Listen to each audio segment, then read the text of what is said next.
good YouTube? Welcome back to another banger on the Veno Live channel. Today we're going to reacting to the greatest Fortnite duo of all time. And I know this isn't a video that we usually watch, but this video gets extremely motivational and emotional later into the video, so make sure y'all watch till the end. If y'all go on to enjoy today's video, make sure y'all hit that subscribe button, hit that like button. We are about to hit 1,000 subscribers. Please help us out, please. And if y'all want to check all this content out live, go check out the Twitch. We're probably live right now. Look, if y'all go on to enjoy this video, I hope y'all enjoy the video. The rise of Fortnite's best duo, Peterbot and Pollo. Chat. Today we got a little bit of a different video. We're reacting to the greatest Fortnite players of all time because the new Fortnite season just dropped and I want to, learn a little bit about Fortnite. So you know what, chat? Let's get right into this video. Let's do it. What happens when you take Peterbot, one of the greatest fighters we've ever seen in the history of Fortnite? Is he really that good though? Pollo, an underrated kid from the NA West region who had just started making a name for himself. Well, you get the 2024 FNCS Global Champions. Damn, but not many remember this. How crazy would it be to win a tournament that genuinely makes you $500,000, bro? Almost never happens. That would be crazy. So let's go all the way back to the beginning of their careers to see how they got here. First, starting with Peterbot. Everyone knows him now as one of the most mechanical keyboard and mouse players we've ever seen. However, he originally started his journey as a controller player on console. He would jump headfirst into competitive after just playing casually for a few years. However, like most, starting out, he wasn't very good. Throughout Season X and Chapter 2 Season 1, he played in almost every single tournament, not seeing much luck, until he got his break by earning a little bit in the console with the Royale. Like, just imagine playing the game that you genuinely love and making some sort of money from it, bro. Like, tell me that's not crazy. Tell me that's not crazy. Typically, once a player gets their first earnings, there's some sort of spark that goes off, which makes them start placing a lot more consistently. But this didn't really happen with Peterbot. It wouldn't be too long after this where he would buy a PC, but he would decide to continuously jump between that and console throughout the next few FNCSs. Since back then, each device had their own. Eventually, well over 6 months after the Winter Royale, he would start placing in a few cups on both console and PC. But after Chapter 2 Season 4's FNCS, he would finally make the switch to PC. There was a massive reason for this. I mentioned PC players have such a crazy upper hand, and I'm standing on that. PC players have such a crazy upper hand. How he kept jumping back and forth between platforms, and a big reason for this was because of the fact that he really enjoyed playing on mouse and keyboard since he was seeing a lot more improvement in his gameplay faster than ever. Another major factor of this is very simple, but he just straight up couldn't find a good sensitivity that he liked on controller. So going into Season 5, he decided to make the full switch to mouse and keyboard and officially stick to mouse PC. And keyboard. But little did he in my opinion too, mouse and keyboard is so much more fun than controller. Oh, this decision would end up changing his life forever. 100%. First, he made it to a DreamHack Finals for the first time. Then during Trio FNCS, placed extremely well throughout the qualifiers, making it to his first ever semifinals. Now, he wouldn't make grands, however, something obviously clicked for him. In just a few months, he went from barely being able to place within the top 1,000 consistently to frequently earning in cash cups. The same story would be told throughout Season 6, with him placing very well, but not being able to bring it home during the FNCS semifinals. But his luck was about to change in Season 7, where he would really put his name. I also want to say this too. Chapter 2 of Fortnite, greatest chapter of all time. Greatest chapter of all time. Not the greatest season of all time, but Chapter 2 genuinely was the greatest season, chapter of all time. The first time in a few years, this season had a solo FNCS called the All-Star Showdown. They're doing this again. They're literally doing an FNCS solos again this season. Is this when we return to Fortnite, y'all? Comment down below if this is when we return to Fortnite. Is this it? 90 of the players participating had qualified based off of how good they did in the previous 2 grands. Meaning there were only 10 spots open for those who haven't yet qualified. Like, of course, Peterbot was one of these players, considering he had never made an FNCS finals. The qualifiers had 4 rounds, and during the first 3, he qualified with flying colors. That's crazy. However, now was the hardest one, a set lobby final where only the top 10 made it into the grands. And off the back of a 6-kill win in game Asian Jeff? Wait, Asian Jeff was at the top of that fucking leaderboard. Barely squeeze his way in. Bro, look at the top of the fucking leaderboard. Asian Jeff. Prime Asian Jeff. By only 2 points, making his first ever FNCS Grand Finals. That's crazy. Now, a player participating in their first Grands, really anything within the middle of the pack would be considered a good performance. However, Pete had other plans. Somehow, he was able to secure himself a nice little drop on the map, which had just enough loot for him. And well, in the end, he didn't let the pressure get to him, finishing in 8th place overall. Imagine that, first FNCS Grand Finals, biggest tournament in your fucking life. Top 10. Looking around him on the leaderboard, there were so many huge names that everyone knew. Then just some random kid who had just 5x'd his earnings from his first ever grand finals. After this, many players started to wonder who this random kid was, and it wouldn't take long for him to get picked up by Peterbot and TK for that season's Trio FNCS. Now in the end, they'd place 11th because they were contested. However, this season 11th is good though. What? You make like fucking $20,000 for getting 11th place? Like nice, bro. He showed how good he was after winning multiple of the FNCS qualifier rounds, but most importantly, showing off his solo skills by winning 2 cash cups. That's crazy. Since he was playing with Peterbot, who was already an established streamer in the scene, he would end up pushing Peter to finally start streaming himself. Yes, sir. Yes, sir. Chat, this is what we doing right now. Streaming and posting videos, bro. That's what we do right now. YouTube. Yes, because of this, sir. He would gain tens of thousands of followers over the next few months, and finally, everybody was starting to see how talented he really was. Of course, though, this is where those cheating allegations would really begin. Is Peterbot cheating? I'm speaking for all of us when I say this. We all thought Peterbot was cheating. We all thought he was. Whether you play Fortnite or not, Peterbot, everyone thought he was cheating. Believe how good he truly was at fighting. But we'll get into all that down the road. Now that we covered how he started to get known in the scene, let's go a bit quicker through the rest since you probably know his story already. Probably know his story, greatest Fortnite player of all time. Only 2 more seasons to go in Chapter 2, there were actually 2 FNCSs left. And for them, he decided to change trios, now playing with Macwood and Bucky. At first, they did mediocre again, finishing in 11th, but in the grand Bro, what do you mean mediocre? 11th place is deadass good.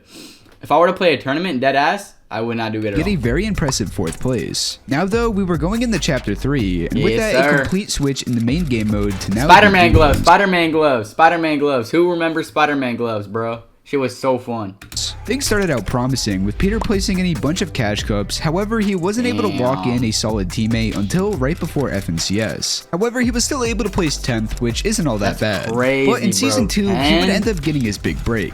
At this point, everyone already knew Peterbot as an insane fragger and not so much of an IGL. So many were shocked when just a week before FNCS started, he picked up Byla, a controller player who was also known as a god fighter. Nobody really knew how this duo would stack up against the rest of NAE's but they won, players, right? But right before Grands, they would get blessed. A new POI called the Collider was added. Dude, this POI was crazy. The Collider was genuinely so good back in the day. Oh had my by far goodness. the best loot on the map. It was Since insane. most of the best teams already had a drop claimed, they were somehow able to get half of the drop uncontested. That's And crazy. they would make sure to seize this opportunity. That is in the crazy. end, coming in out of nowhere, winning their first ever FNC. Like, bro, how does just a random, like pretty much a random kid at this point, just fucking win FNCS? Like, Yes, grand finals. What? Many were in shock. That's Everyone knew insane. Peter was good, but still nobody expected this win. So now that they were NA's best duo, viewers were FNCS excited to see win, how bro. they would follow it up. Bro, I'm not gonna lie, this video is so different than what we usually react to, because we don't really be reacting to Fortnite like that, but this is hidden. This is hidden. However, Season 3 wasn't anything too crazy, ending in 6th place. Nothing too crazy, just made $16,000, ended in 6th place. Nothing too crazy. Nothing too, no. However, many expected them to win after being in first during day 1, but they had a really bad second day, which was the reason for them dropping down so much. Damn. Now, I briefly mentioned how Peter was getting a lot of cheating accusations, and after winning this, it only increased. However, for the first time since the World Cup, Epic Games was hosting a LAN event, which was the FNCS Invitationals. There was a bit of a problem though. Byla wasn't able to go, so instead, he picked up Jamper. This was a really solid pick though, and many thought they'd place Jamper was highly, good but back in the day. Jamper was really good back in the day. I remember him, bro.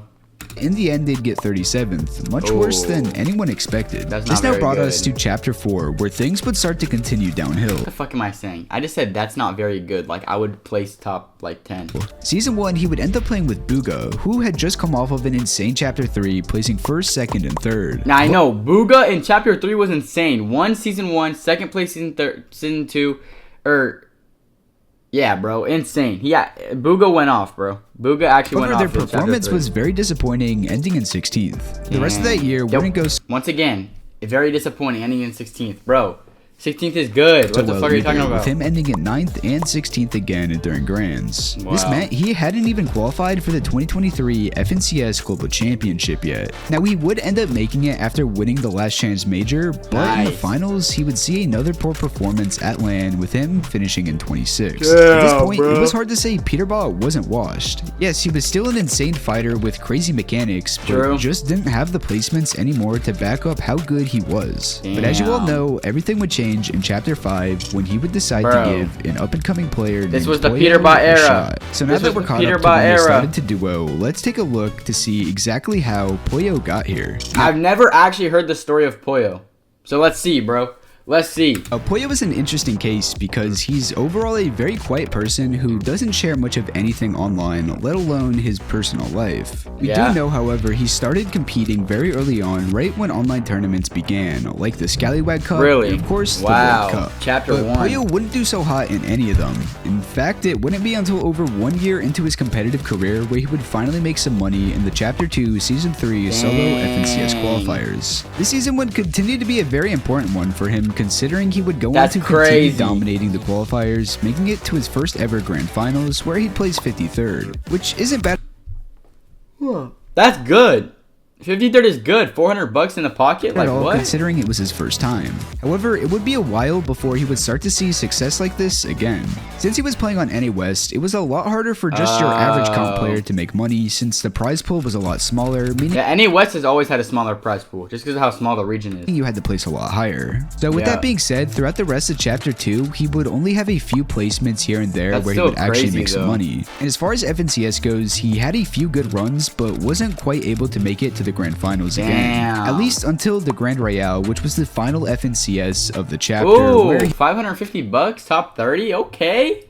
He would get 30th. Again, not the craziest placement. However, he was finally able to stop that dry patch, which is very important. And after breaking the curse, throughout Chapter 3, he would continue to play a lot more consistently, making every single one of the Grand Finals. Now, he wouldn't end up placing super highly in them, with his best being a 15th in Season 3. That's pretty solid, though. However, he was starting to finally get his name out there. Most importantly, the fact that he was a very, very good fighter. During the solo cash cups, he would consistently drop 40 to 60 kills each tourney, which is very impressive when you look at the average for a player who qualified, which was around 25. Now, even though we briefly covered Chapter 3, like I said, this was a big turning point in his career. But nobody was really ready for what he had in store for Chapter 4. For the first time in Fortnite, Chapter 4 was also so much fun. If you genuinely played Chapter 4, like the Shockwave Hammer, the Katana, like, bro, Chapter 4 was actually really good, bro.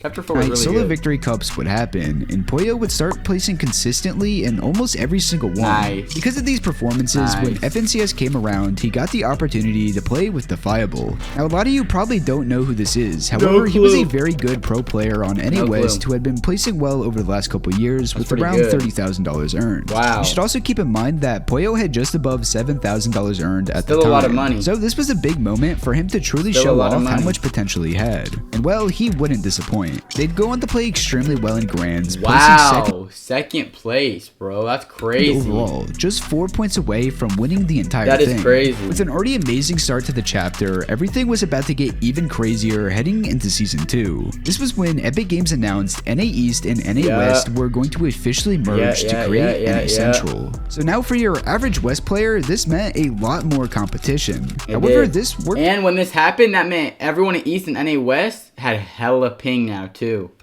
That's true. Since he had now really proved himself with that second place, there were a couple of really good NA East players looking over at West to see who they could pick up. But not a single person was ready to hear who he was going to play with. Well, this player was the one and only Booga. Like I said, nobody expected this, and everyone started to question why such a decorated player would give some West kid who finally just had a good placement a shot. However, those whispers must have gotten to Booga because this duo wouldn't last too long, since after only a few tournaments together, Booga would decide to instead play with Threats. Now this sucked for Pollo. I didn't know that. However, it helped get more eyes on him. In the end though, when FNCS came around, he'd end up playing with another very underrated up-and-coming player, this time from NA East, Sphinx. And when I say nobody expected this, Sphinx is also up there too. Sphinx is also up there too, if I'm not mistaken. This duo to do as good as they did, I mean it. That season they'd end up getting 3rd, then in Season 3 it 5th. With these Bro, what?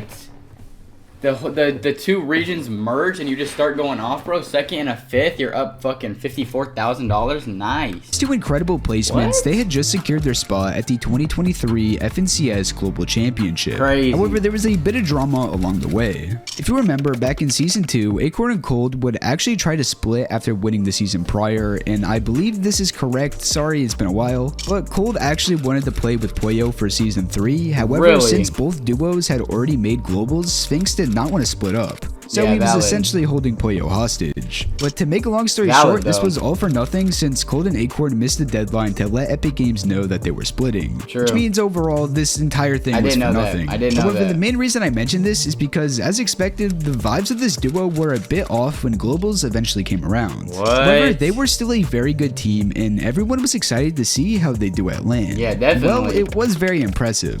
Now, their placement in the end was 16th. Ooh, that's not even bad for like first like in-person event. 16, which pretty doesn't sound solid. the best, but it definitely pretty is solid, considering though. the caliber of this lobby and the fact that they were able to win a game in the finals definitely. and another What? one during the upper bracket Definitely. round. Overall, 2023 was an amazing year for Pollo, going from around $6,000 earned at the beginning of the year to now having close to $100,000. Yeah, that's crazy, But of bro. course, he is That's only crazy. just getting started. 6 figures from playing Fortnite. Nice. Nice. We were now nice, in the nice. OG season of Fortnite, and Chapter 5 was right around the corner. So that meant many players were looking for a new teammate. Over the course of that year, Peterbot and Pollo had actually been working with the same coach. Oh. Because of this, Peter was able to look at a lot of Pollo's games and realized he was extremely good, and in his words, carried Sphinx in the last chapter. So one day, he would hit up Pollo asking if he wanted to play. Pollo was very shocked to see this DM since he had actually been looking up to Peter over the years trying to become just like him. Wow. So obviously he accepted this offer to duo. And from then on, it was history. That's At this crazy. point, everyone and their grandma knows That's how crazy. dominant of a run they had in Chapter 5. Bro, they won like every single one, right? So without getting into any crazy detail, let's go over their achievements thus far. Right. In Season 1, they'd place second. In Second, bro. Second, $45,000. Season 2, they'd go on to have the perfect season, winning every duo cash cup. Bro, like hello, winning every duo cash cup. $1,600 in your bank account once a week. Nice. Peterbot breaking nice, the kill nice, record nice. during the Solo Victory Cup Finals, Wow. getting over 40. And last Wow. but not least, dominating FNCS, breaking the point record, being the first duo in the entire world to get Dude, 1,092 points, $140,000 in the bank account. Like, over 1,000. What? Of course, with the help of the Grim Gate coin. What? Then finally, in Season 3, who would have guessed they'd continue to Back terrorize to back. NA by winning back to back, another 70,000 in the fucking bank. FNCS What once the again. fuck? At this point in Fortnite, we have never seen a team be this consistent in literally the entire history What of the the game. fuck? But there was just one more event they needed to win to truly crown themselves as the best duo in the world. Gotta win land now. The FNCS Gotta Global win land now. Championship. For Peterbot though, this was finally an opportunity to put those cheating accusations Facts. to rest. Facts. This entire chapter, mainly in Season 2, there were so many players convinced he Facts. was cheating. And to play True. devil's Even I thought he was cheating. advocate, his last two performances at LAN were not very good. But this time, if he was finally able to change that, he'd prove everyone True. wrong once and for all. True. In the weeks leading up to LAN, Just gotta everyone was win. claiming their POIs, and in Peterbot and Pollo fashion, they chose the best drop, which was the Raft. Since Bro, if y'all played during Chapter 5, the raft was so good. Oh my to god, add I to remember the landing there for medallion. ranked. That At shit was first, so it was fun. looking like they'd be contested. But as the LAN got Deadass. closer and closer, it was looking like they were able to scare off some of the best players in the world. That's insane, Claiming bro. one half of the raft completely for free, getting it actually uncontested. insane, bro. Before they knew it, the day was here to play on the big stage. Yes, and this sir. championship was the last thing they needed to truly cement themselves Why is he walking out so fast? Wait, hit a rewind on really the big quick. stage. Look And at how this far ahead he is championship of Pollo, bro. was the Nice, dude. last nice. thing they needed to truly cement themselves as Fortnite legends. So with only one shot going up against the best players in the entire world, Shit. they couldn't afford to make any mistakes. Shit. Going into game 1, everyone was still unsure of where each team was dropping since nothing was set in stone. But luckily for Peter and Pollo, one of the duos contesting them ended up leaving, meaning they Wow. were officially uncontested, getting one of the most broken medallions we've Yeah, ever seen true. completely for The free. scan medallion. At first though, the tournament didn't start off so well, with them placing 7th and 15th during match 1 and 2. Damn. Now, these weren't the worst games. The thing about Fortnite 2 is it goes off vibes. If you have good vibes, you're going to play good. If you have bad vibes, you're going to play bad. This is Peterbot and Pollo. Everyone had them as the top pick to win FNCS, so surely they do much better. Especially considering they had pretty much everything they needed. Clix and like Veno, I said, the medallion, bro. a forecast tower. Clix and Veno, dude. We need to chat. If y'all go want to enjoy this video and y'all want to see maybe another Fortnite video, drop it in the comments. We should watch something about Clix and Veno too, bro. And the bunker. However, this is something that seems to happen in almost every single grand finals they play, meaning they just needed a little bit of a warm-up before they really got started. Oh, sure. Wow. Wow. Wow.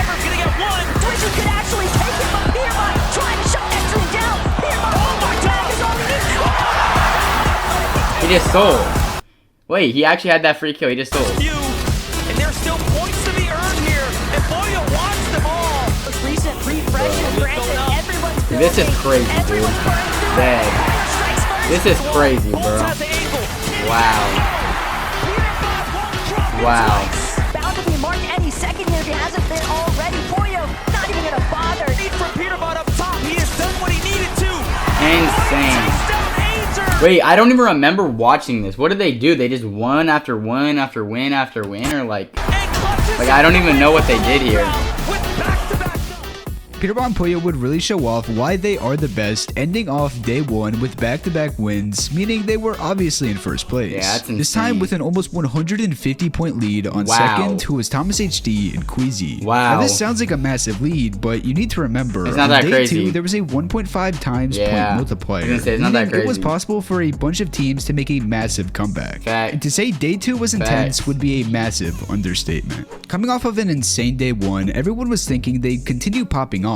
However, this wasn't the case. In fact, it was much like the start of the day prior, but a lot worse, dying in 28th and 36th, essentially gaining no points. This was really bad for Peter and Pollo, especially considering Queasy and Thomas ended up winning game 1 and placing 6th in game 2. Because of this, Queasy and Thomas would take over the lead, now being just under 40 points ahead in first place. But again, this is Peterbot and Pollo. They were just getting started. Match 9, they would come back in a big way, winning the game off the back of a crazy solo clutch from Peterbot. However, the following match wouldn't end so well, going down in 17th. Damn, Either Peter and Pollo were going to make history, completing the near-perfect chapter, or Queasy and Thomas were going to snatch that achievement away from them. True. We were now heading into the second to last game, which is one of the most important matches in a grands to see who will pull ahead and who will fall behind going into the final game. True. Throughout the entire game, each duo was playing pretty much perfect, but it was towards the very end where things would start to take a massive turn. To us, bro.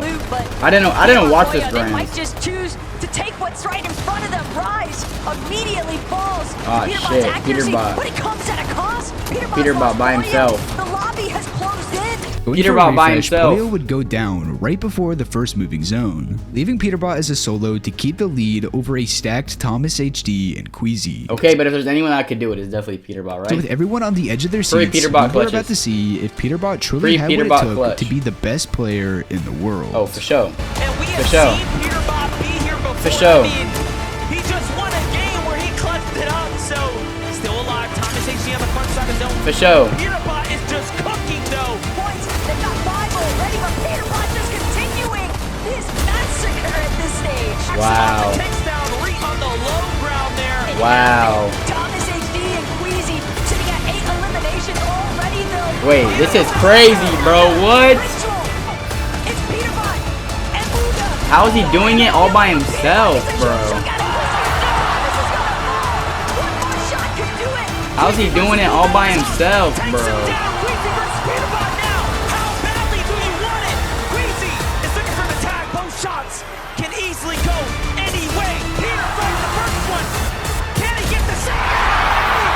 Oh my god, bro. What? Oh my god. Wait, that was tough. Oh my god. He just stood up and stared at the second place team, bro. Look at that shit. Nah, that's aura. That's aura. What? Peterbot Peterbot would somehow pull off one of, if not the greatest solo clutch we've ever seen in Fortnite, coming down to that final 1v1 versus second place. But it wasn't over quite yet. Peter and Pollo were in first by just under 40 points, and with it being 100 points for just the win alone, anything was still possible. Insane, each duo ended up making it off spawn without any problems, and Peter was able to pick up an elimination. At first, things seemed to be going well for each team, but soon one of them was going to run into a massive problem. This was the first time the entire weekend a zone pulled towards the west of the map where Peter and Pollo landed. Unfortunately for Crazy and Thomas, they land at the far southeast part of the map. Because of this, they were unable to get as much surge damage as they usually do, which was very unusual since they had always been above by a large margin. But as the game continued on, they would find themselves getting more and more desperate to get surge. It was getting sketchy. They kept going above, then below again, teetering on the edge of not only surge, but the FNCS Global Championship itself. It then got to the point where they had to make a play if they wanted a chance to stay in it. And nobody was ready for the outcome. Wait, I've never actually watched this, bro. I'm so like entertained right now. What the fuck's going on? He is missing every opportunity to rotate. Thomas HD Queasy have to go for a fight here, but no! Wow. They get caught. Wow. Taken down. That's gotta suck, bro. Like low-key getting pissed on and just looking at your screen with a whole crowd around you, just being like, I just lost, bro. Like dead ass. Queasy and Thomas would end up going down, meaning there was no way Peter and Pollo could lose.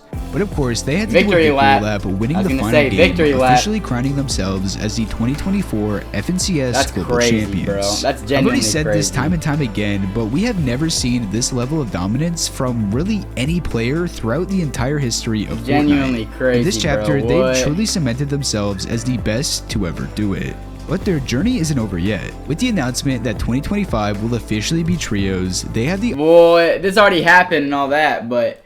Wow, chat. Once again, that was a video that we never reacted to a video like that before, so that was kind of crazy. If y'all went on to enjoy and want to see more videos just like this, hit that subscribe button, and I'm going to catch y'all in the next video. Peace.